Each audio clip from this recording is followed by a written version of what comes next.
Hello. PSC ഓഫീസല്ലേ? അതെ. Madam ഒരു സംശയം ചോദിക്കാൻ വേണ്ടി വിളിച്ചത്. ഈ ഭാരതിയാർ ഡിസ്റ്റൻസ് എഡ്യൂക്കേഷൻ ഇല്ലേ, ഭാരതിയാർ യൂണിവേഴ്സിറ്റി, അത് പിന്നെ അംഗീകരിക്കുമോ PSC?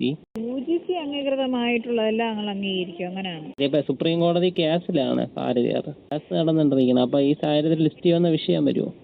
അങ്ങനെയൊക്കെ ചോദിച്ചാൽ നിങ്ങളിപ്പോൾ ഏതോ ഒരു സെക്ഷനാണ് ഞങ്ങൾ കൈകാര്യം ചെയ്തെടുത്ത് ഭാരതിയാർ കണ്ടിട്ടില്ല. നമ്മുടെ ഈ പറഞ്ഞ പോലെ ഇക്വലൻസി നമുക്ക് എല്ലാ UGC അംഗീകൃതമായിട്ടുള്ളതൊക്കെ എടുക്കാനാണ് നമ്മളോട് സ്പെഷ്യൽ റൂളിൽ പറയുന്നത്. അപ്പം നിങ്ങൾ അതിന്റെ ഒരു ഇക്വലൻസി കൊണ്ടുവന്നു കഴിഞ്ഞാൽ കേരളത്തിലെ ഏതെങ്കിലും യൂണിവേഴ്സിറ്റികളിൽ നിന്ന് ഇക്വലൻസി അത് തന്നെ അത് കൊണ്ടുവരുമ്പോൾ നമ്മൾ ഫയൽ ഓർഡർ എടുക്കും. മനസ്സിലായോ? നമുക്ക് UGC അംഗീകൃതം അല്ലാതെന്ന് സംശയം തോന്നുന്നതൊക്കെ നമ്മൾ ഫയൽ ഓർഡർ എടുക്കും. അപ്പോഴേ നമുക്ക് അറിയാൻ പറ്റുള്ളൂ. നമുക്കല്ലാതെ അങ്ങനെ പറയാൻ പറ്റും. ഞാൻ ഇതുപോലെ UGC എടുത്ത് ചോദിച്ചിട്ടുണ്ടായിരുന്നു വിവരാവകാശം വഴി. അപ്പൊ UGC പറഞ്ഞ അംഗീകാരം ഇല്ലെന്നാണ് UGC പറഞ്ഞ വിവരാവകാശം. അതാണ് ചോദിച്ചത്. ഇക്വലൻസിയും കൊണ്ട് വന്നു കഴിഞ്ഞാൽ പിന്നെ ഒരിക്കലും ഒരു വിഷയം വരുമോ? വിഷയം വന്നാൽ നമുക്ക് ബുദ്ധിമുട്ടാവും. മാഡം, ഞാൻ ചോദിക്കണേ, ഈ ഇക്വലൻസിയും കൊണ്ട് നമ്മൾ വന്നു കഴിഞ്ഞാൽ ഈ അംഗീകാരം ഇല്ലാത്ത ഇക്വലൻസി വെച്ച് ചെയ്യുമ്പോൾ പ്രശ്നം വരുമോ എന്നൊരു. ഇങ്ങനെ ഒരു പ്രശ്നം വരുമ്പോഴത്തേക്ക് കമ്മീഷൻ ഉത്തരവ് എടുക്കുകയാണ് പതിവ്. അതാണല്ലേ. നമുക്ക് അങ്ങനെ പറയാൻ പറ്റില്ല. അപ്പോൾ നമ്മൾ കമ്മീഷൻ ഓർഡേഴ്സിന് വയ്ക്കും.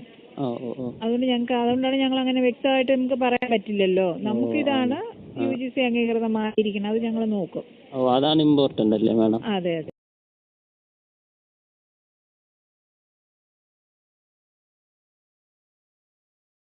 ഇപ്പോൾ നിങ്ങൾ വീഡിയോയിൽ കണ്ടുകൊണ്ടിരിക്കുന്നത് സുപ്രീം കോടതിയുടെ കേസ് നമ്പറാണ് 16/604/2023.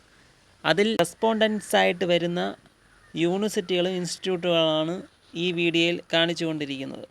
ഇത് വ്യക്തമായിട്ടുള്ള തെളിവാണ് ഞാൻ വീഡിയോയിൽ കാണിച്ചുകൊണ്ടിരിക്കുന്നത്.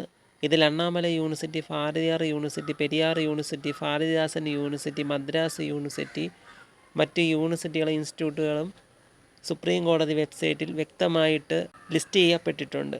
ഇതിൽ നിന്നും ഭാരതിയാർ യൂണിവേഴ്സിറ്റിക്കാണ് കേരളത്തിലെ സർവകലാശാലകൾ ഇക്വലൻസി നൽകുന്നത്. കേരള, MG, കാലിക്കറ്റ്, മറ്റ് യൂണിവേഴ്സിറ്റികൾ സുപ്രീം കോടതിയിൽ കേസിലിരിക്കുന്ന യൂണിവേഴ്സിറ്റികൾ ആണെന്ന് ഇതിൽ തന്നെ വ്യക്തമാണ്.